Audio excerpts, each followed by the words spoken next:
Bismillahirrahmanirrahim. Assalamualaikum warahmatullahi wabarakatuh. Bertemu kembali dengan saya di Islamic Education Channel. Di video pembelajaran kali ini kita akan membahas tema terkait metodologi memahami Islam. Di video pertama tentang memahami Islam dari sumber aslinya. Bersama saya Saiful Anwar.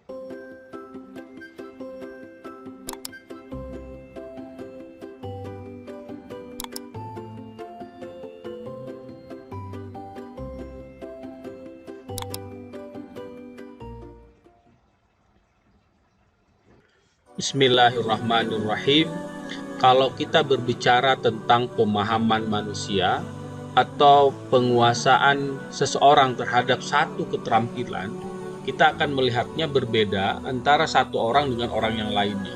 Kenapa bisa berbeda? Salah satu penyebabnya adalah karena cara dia memahami, karena cara dia menguasai satu jenis keterampilan berbeda dengan yang lainnya. Sebagai contoh, kemampuan berenang. Ketika seseorang berbeda cara belajar berenangnya, misalkan ada yang pakai guru, ada yang otodidak, ada yang pakai teknik, ada yang tidak pakai teknik, itu akan menghasilkan kemampuan berenang yang berbeda. Bahkan bukan hanya itu, cara yang dilakukan seseorang untuk belajar berenang itu bisa menghasilkan kemampuan efek yang berbeda. Misalkan kalau caranya benar, berenang yang dia lakukan itu akan menyehatkan. Tapi kalau cara berenangnya salah, aktivitas berenang yang akan dilakukan bukan menyehatkan, tapi justru akan membuat dia sakit. Banyak orang yang meninggal dunia pada saat melakukan aktivitas olahraga yang harusnya olahraga itu menyehatkan, tapi justru malah mematikan. Makanya cara itu penting, metode itu penting, apalagi dalam memahami Islam. Islam sebagai cahaya yang harusnya menerangi, kalau dipahami dengan benar, dia akan menjalankan fungsinya.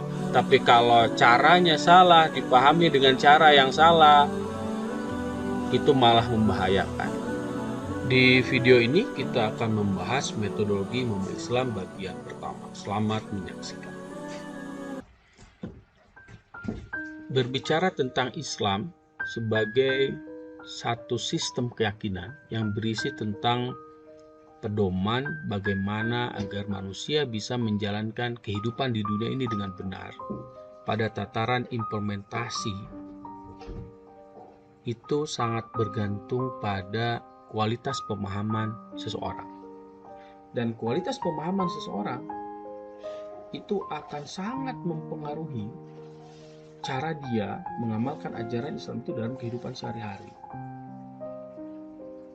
Di sini jelas bahwa metode yang dilakukan seseorang dalam memahami agama itu sangat penting, karena itu akan mempengaruhi pemahaman dia, yang ujungnya akan sangat mempengaruhi cara dia mengamalkan ajaran agama dalam kehidupan sehari-hari.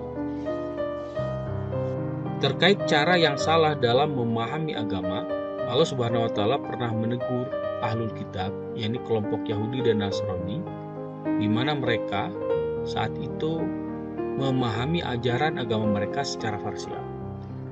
Di dalam surat Al-Maidah ayat 15-16, Allah Subhanahu wa Ta'ala berfirman, "Ya ahlal kitab, wahai ahlul kitab." Auzubillahi minasyaitonirrajim. Ya ahlal kitab, wahai ahlul kitab, kata Allah, "Qad ja'akum rusuluna." Telah datang kepada kalian utusan kami. Maksudnya adalah Nabi Muhammad SAW. Yubayyinu lakum katsiran mimma kuntum tukhfuna minal kitab. Nabi Muhammad itu, kata Allah, menjelaskan kepadamu banyak hal yang oleh kalian disembunyikan dalam kitab-kitab kalian. Wa ya'fu an katsirin. Dan banyak pula yang dibiarkan. Qad ja'akum minallahi nurun. Kata Allah, sungguh telah datang dari sisi Allah cahaya agama terakhir, Islam, yang dibawa oleh Muhammad SAW, wa kitabim mubin, dan kitab yang menjelaskan. Dalam konteks ini adalah Al-Quran. Jadi di sini Orang-orang Yahudi dan Nasrani ditegur oleh Allah karena mereka memahami agama mereka secara parsial. Kenapa? Karena cara itu salah, dan cara itulah yang menyebabkan penolakan mereka terhadap kedatangan atau nubuah Nabi Muhammad ketika ada informasi terkait itu. Karena mereka menyembunyikan itu, tidak memahami, tidak menyampaikan agama mereka secara komprehensif. Harusnya kalau mereka memahami agama mereka secara utuh, niscaya mereka akan menerima agama Islam yang dibawa oleh Nabi Muhammad SAW sebagai agama terakhir. Nah, begitu pula Al-Quran yang Allah turunkan untuk menjelaskan ajaran Islam bisa jadi dipahami dengan salah ketika cara yang kita gunakan untuk memahami agama itu salah.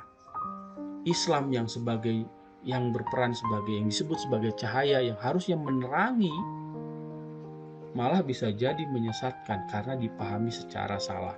Bukan ajaran Islamnya yang salah, tapi cara kita dalam memahami ajaran Islam itu, terutama yang ada dalam Al-Quran, secara salah.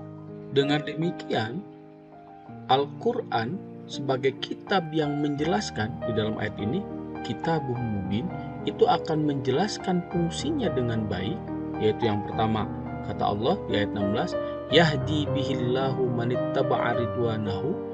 Allah dengan Alkitab ini, dalam hal ini adalah Al-Quran, akan memberi petunjuk kepada orang-orang yang mengikuti jalan keriduannya, subulas salam.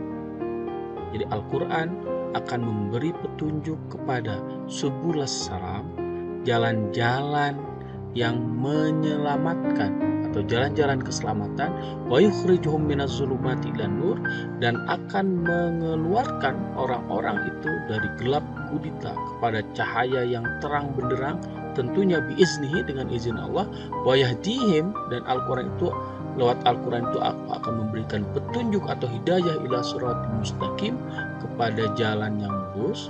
Tiga fungsi itu akan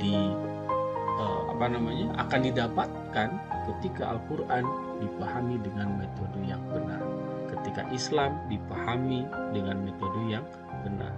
Tapi kalau Islam dipahami tanpa metode, maka ketiga fungsi yang tadi itu hanya sebatas idealisme belaka. Orang yang memahami Islam dengan metode yang salah atau tanpa metode justru akan melahirkan pemahaman-pemahaman yang menyesatkan, bukan sebagai cahaya, malah sebagai tadi menyesatkan. Balhum adol, mereka sesat dan menyesatkan. Jadi bukan hanya bukan hanya sesat, tapi menyesatkan. Sebagai contoh, saya kasih ke ya, di surat Al-Baqarah ayat 183. Kita lihat Allah SWT berfirman, kata Allah, waqatiluhum, dan perangilah mereka itu, maksudnya adalah orang-orang kafir, hatta la takuna fitnatu wa yakuna dinu lillah, sampai tidak ada lagi fitnah dan sehingga ketaatan itu, agama itu hanya semata-mata untuk Allah.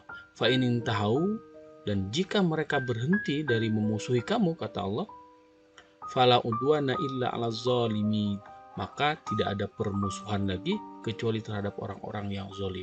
Nah, ayat ini oleh sebagian kecil umat Islam dipahami secara salah. Mereka memahami ayat ini secara parsial, tidak mengaitkannya dengan ayat sebelumnya. Mereka menyatakan melalui pemahaman parsial ayat ini, kalau demikian kita perlu memerangi orang kafir sampai kapanpun, dimanapun juga, dengan berbagai cara, termasuk bunuh diri.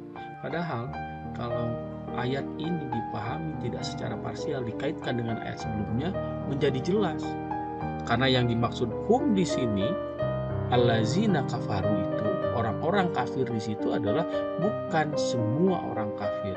Kita lihat di ayat 190. Yang dimaksud dengan hum ini, jadi hum ini kembali kepada dijelaskan oleh ayat 190. Waqatilu, dan perangilah, fi sabilillah, di jalan Allah. Siapa?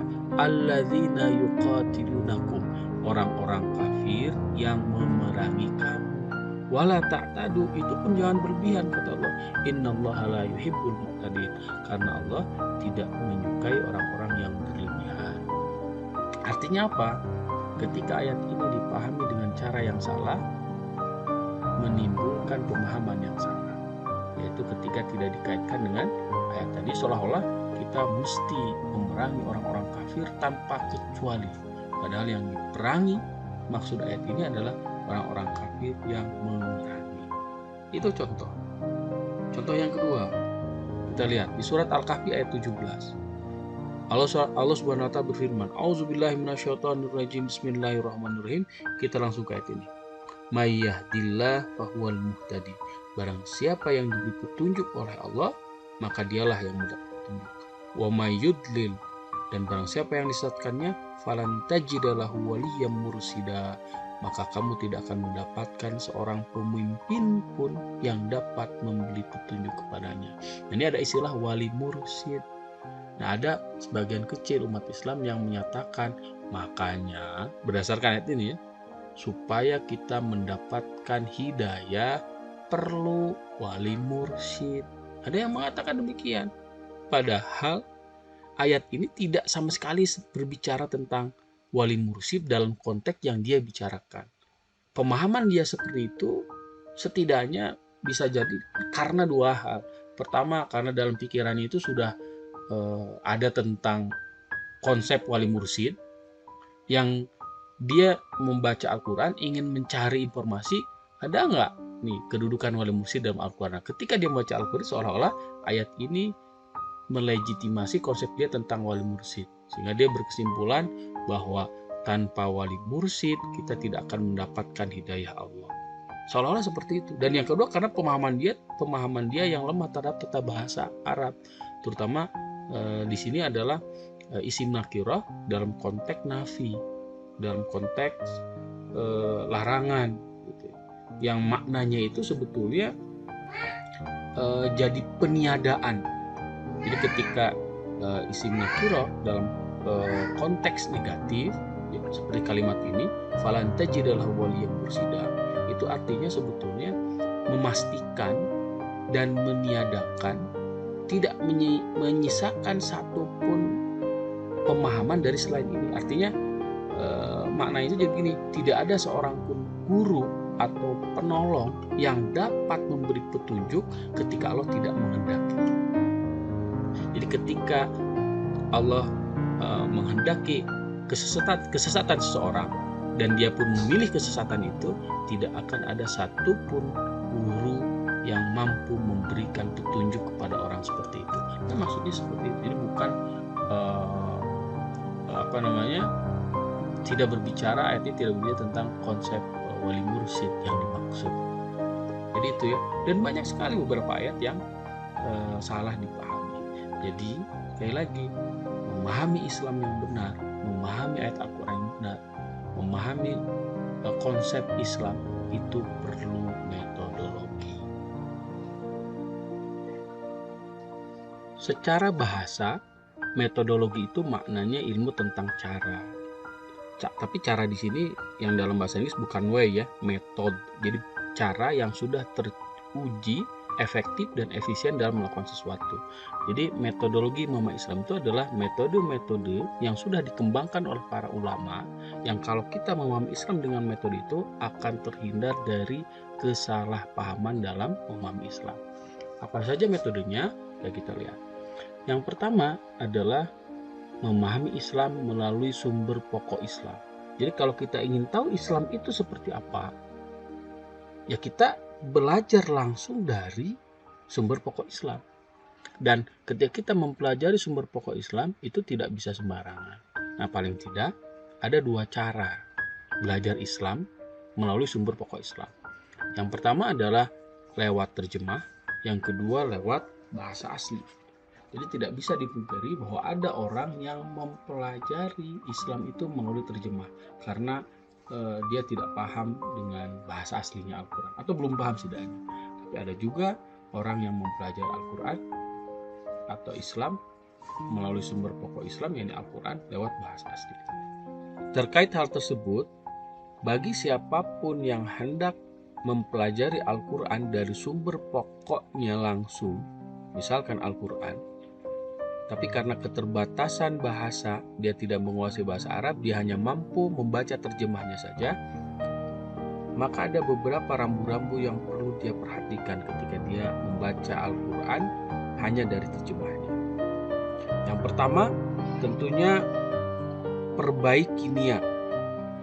Karena niat itu menjadi dasar kita melakukan satu aktivitas. Niatnya adalah untuk memahami Islam yang benar, bukan untuk kepentingan misalkan agar saya bisa dalam tanda petik disebut ustaz karena sudah mampu memaknai Al-Quran, padahal modalnya terjemah misalkan gitu ya. Jadi motivasinya itu adalah untuk memahami Islam yang benar. Yang kedua, ketika kita membaca Al-Quran, baik terjemahnya atau termasuk melalui bahasa aslinya, kita harus mengosongkan pikiran kita dari asumsi atau hal-hal yang mendahului ayat. Sehingga ketika kita mengkaji ayat Al-Quran itu bukan untuk mencari pembenaran terhadap pikiran yang sudah kita bentuk sebelumnya, tapi kita memang ingin mengetahui makna dari ayat, ingin memahami ayat, bukan ingin melegitimasi apa yang sudah ada di pikiran kita tentang satu ayat. Kata sahabat Ali radhiyallahu anhu, biarkan Al-Quran bicara sendiri. Itu yang kedua. Yang ketiga, siapkan diri dan pikiran kita untuk menerima apapun yang disampaikan Allah melalui ayat. Jadi jangan sampai ada pikiran untuk menolak atau meragukannya. Misalkan kita berkata dalam hati, kalau maknanya sesuai dengan apa yang saya pikirkan, saya ambil. Kalau tidak, saya cari yang lain. Seperti perlakuan Ahlul Kitab yang di surat Al-Maidah ayat 12 ayat 16. Sebagian ayat disembunyikan, sebagian lagi tidak. Gitu ya. Lalu yang keempat, banyak berserah diri pada Allah Subhanahu wa taala. Jadi jangan merasa paling pintar, jangan merasa mampu akan menangkap makna dari Al-Quran secara utuh, padahal kita hanya membaca dari terjemahnya saja. Sementara Al-Quran itu adalah firman Allah, bahasa Allah, maknanya dari Allah. Kita nggak mau, apalagi kita hanya dari terjemahnya saja. Jadi minta petunjuk pada Allah, minta dimudahkan supaya kita bisa memahami Al-Quran walaupun hanya sebatas dari terjemah. Yang kelima, kita harus sadar bahwa yang kita baca itu adalah terjemah Al-Quran, bukan bahasa aslinya. Makanya ketika kita memahami ayat baru sebatas dari terjemah, maka pemahaman kita harus dibatasi pada apa yang nampak pada permukaan terjemah. Apalagi pengalihan bahasa atau proses terjemah itu banyak hal yang mempengaruhi, dan bisa salah kalau penerjemahnya itu tidak memahami bahasa yang akan diterjemahkan, baik dari sisi konteks budaya ataupun yang lainnya. Misalkan, apalagi jangan sampai gitu terjemahan yang kita baca terjemah harfiah. Misalkan kalau ada kata begini, ringan tangan dalam bahasa Indonesia, itu ringan tangan. Terjemahkan ke dalam bahasa Sunda, kalau terjemahnya harfiah, ringan tangan diterjemahkan jadi hampang lengan, itu kan maknanya jadi berbeda. Kalau ringan tangan dalam bahasa Indonesia itu adalah membantu orang lain, mudah membantu orang lain. Tapi kalau hampang lengan, ringan tangan diterjemahkan hampang lengan ke orang Sunda, konteksnya berbeda. Hampang lengan itu jadi suka mukul maknanya. Makanya terjemah yang tepat untuk ringan tangan itu adalah hampang birit kalau dalam bahasa Sunda, gitu ya. Jadi itu yang kelima yang harus diperhatikan.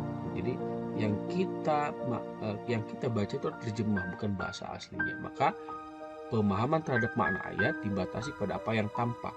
Kalau kita ingin mengembangkan makna lebih dari itu, tidak boleh tidak, kita harus mempelajarinya lewat bahasa aslinya. Itu yang perlu dilakukan. Lalu yang keenam, supaya kita maknanya lebih komprehensif walaupun dari terjemah, ya kita lakukan dengan cara membandingkan terjemah yang satu dengan terjemah yang lainnya. Atau misalkan kita lebih meningkatkan kepada tafsir, terjemahnya juga nggak ada masalah gitu ya. Nah itu ketika itu yang ke berapa tuh ya? Yang kelima. Dan yang keenam, ketika yang tidak boleh dilupakan oleh Anda adalah Anda harus memiliki guru. Anda harus memiliki guru. Dan Anda harus pastikan bahwa guru Anda itu ya, dia mampu berbahasa Arab. Lihat biografinya, cari di YouTube. Tapi jangan mengkultuskan guru Anda. Jadi jangan mengatakan bahwa penafsiran ayat dari guru itu yang paling benar. Tetap terbuka kepada pemahaman-pemahaman ayat yang diungkapkan oleh ulama-ulama yang lain. Jadi guru tetap penting. Jadi bagi Anda yang akan memahami Al-Quran dari terjemah, itu setidaknya prinsip-prinsip atau rambu-rambu yang perlu diperhatikan. Lalu yang kedua, bagi Anda yang memahami Al-Quran melalui bahasa aslinya langsung, bahasa Arab, karena Anda menguasai itu, ada dua hal yang perlu diperhatikan. Kalau Anda hanya ingin sebatas membaca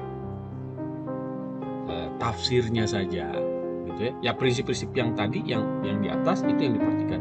Tapi kalau Anda ingin mengembangkan makna sendiri, Anda ingin berperan sebagai mufasir, kata para ulama, rambu-rambu yang harus diperhatikan. Pertama, pastikan Anda menguasai bahasa Arab dengan berbagai cabang kajiannya, bahkan sampai uslub dan gaya bahasa. Lalu yang kedua, kuasai juga ilmu yang lain, terutama ulumul Quran yang berhubungan langsung dengan Al-Quran, seperti asbab nuzul, nasih mansukh, amkhos, dan lain sebagainya. Yang ketiga, pahami juga ilmu bantu, karena ketika memahami ayat, kita butuh bantuan ilmu yang lain. Misalkan ayat yang memberikan isyarat tentang psikologi. Ketika kita memahami psikologi, pemahaman kita terhadap ayat itu akan lebih mendalam dibandingkan yang tidak memahami itu. Gitu ya. Dan kitab juga yang keempat gitu ya. Yang terakhir, kita juga perlu mengkaji penafsiran-penafsiran yang sudah dilakukan oleh ulama-ulama sebelumnya. Jadi jangan mengabaikan itu. Anda bisa menggunakan metode muqaran, bisa menggunakan metode yang lain. Yang paling penting juga, Anda harus mampu memahami wajhul istidlal, yakni jalan pikiran atau alasan bagaimana makna itu diturunkan dari ayat oleh mufasir yang Anda baca, gitu ya. Karena dengan memahami wajhul istidlal, kita dapat membandingkan dengan wajhul istidlal yang dikemukakan oleh mufasir-mufasir lain yang mungkin bisa jadi gitu ya, penafsiran itu berbeda. Sehingga ketika kita membandingkan itu, kita akan mendapatkan makna yang baru. Nah, itu rambu-rambu yang harus diperhatikan bagi orang yang akan memahami Al-Quran, gitu ya. Nah, terkait memahami Al-Quran dari bahasa asli, gitu ya, tafsir, terutama terkait menafsirkan Al-Quran, para ulama sudah mengembangkan setidaknya 4 metode menafsirkan Al-Quran. Yang pertama adalah metode tahlili, yang kedua metode izmali, yang ketiga metode muqarron, yang keempat metode maudhu'i. Apa itu metode tahlili? Metode tahlili itu adalah metode di mana seorang mufasir menjelaskan ayat Al-Quran dengan cara meneliti semua aspek dan menyingkap seluruh maksudnya, mulai dari uraian makna kosakata, makna kalimat, maksud setiap ungkatan, kaitan antara ayat, munasabah misalnya, dan yang lain sebagainya. Pokoknya mengkaji ayat secara detail. Makanya tafsir-tafsir yang menggunakan metode tahlil itu berjilid-jilid, misalkan At-Tabari, Al-Qurtubi, dan lain sebagainya. Itu metode tafsir tahlil. Jadi menjelaskan ayat secara detail, ayat per ayat. Dan penyusunannya biasanya dari mulai surat Al-Fatihah sampai surat An-Nas, sesuai dengan susunan mushaf. Lalu yang kedua, metode tafsir izmali. Berbeda dengan tahlili. Kalau tahlili secara detail, kalau izmali hanya secara umum saja. Jadi menjelaskan ayat secara atau menafsirkan Al-Quran secara global. Jadi mufasir itu langsung menjelaskan kandungan ayat secara singkat dengan bahasa yang mudah dipahami oleh kebanyakan orang. Itu Ismaili. Dan ini pun susunannya biasanya menggunakan susunan sesuai mushaf. Contohnya misalkan tafsir yang Departemen Agama misalkan. Lalu yang ketiga adalah metode tafsir muqaran. Nah, untuk metode tafsir muqaran ini, seorang mufasir berusaha menjelaskan ayat Al-Quran dengan cara merujuk dan membandingkan penjelasan-penjelasan dari mufasir-mufasir yang sudah ada sebelumnya. Biasanya tujuan dari seorang mufasir menggunakan metode Quran ini adalah untuk menemukan mana penafsiran yang lebih kuat atau unggul ditinjau dari segi alasan-alasan dan keluasan penafsirannya, atau ditinjau dari segi wajhul istidlalnya. Nah, sehingga nanti langkah selanjutnya sang mufasir bisa menemukan makna baru atau lebih menguat, lebih mendalami satu makna dari makna yang sudah dikembangkan oleh mufasir sebelumnya. Dan yang keempat itu adalah metode maudu'i atau lebih terkenal dengan istilah metode tematik. Apa itu? Nah, metode ini seorang mufasir berusaha memahami Al-Quran lebih komprehensif tentang satu masalah atau tema tertentu.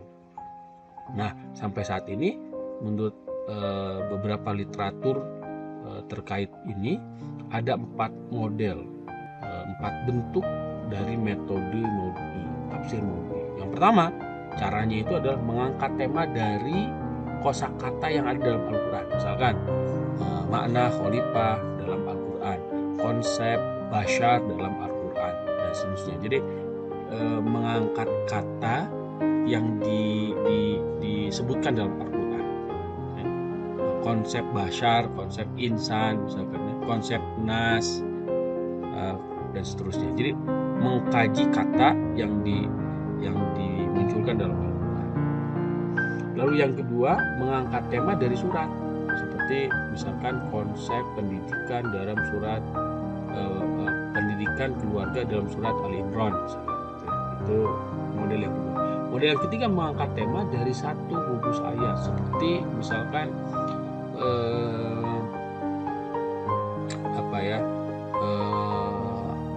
konsep pembelajaran dalam surat Al-Baqarah ayat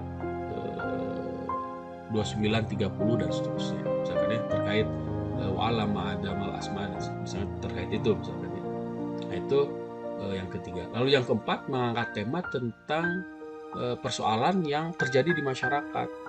Nah, misalkan konsep demokrasi dalam Islam. Nah, itu model tafsir maudu'i yang keempat. Jadi sekali lagi, tafsir tahlili adalah metode penafsiran yang menafsirkan ayat itu secara detail. Segala aspek diungkap. Ijmali menafsirkan ayat secara global. Jadi seorang mufasir menjelaskan ayat secara umum, singkat, dengan bahasa yang mudah dipahami. Untuk muqaran membandingkan penafsiran-penafsiran dari para mufasir sebelumnya untuk dicari mana yang lebih kuat sehingga nanti bisa menemukan makna yang baru atau memperdalam satu makna tertentu. Lalu yang keempat, metode maudu'i, yaitu menafsirkan ayat Al-Quran secara tematik. Nah, itu metode yang pertama memahami Islam ya, memahami Islam langsung dari sumber pokok ajaran Islam. Selanjutnya untuk metode yang lain yang bisa kita gunakan untuk memahami Islam, saya akan bahas di video ketiga. Untuk video pertama, saya kira cukup sekian. Terima kasih. Berjumpa kembali di video kedua. Assalamualaikum warahmatullahi wabarakatuh.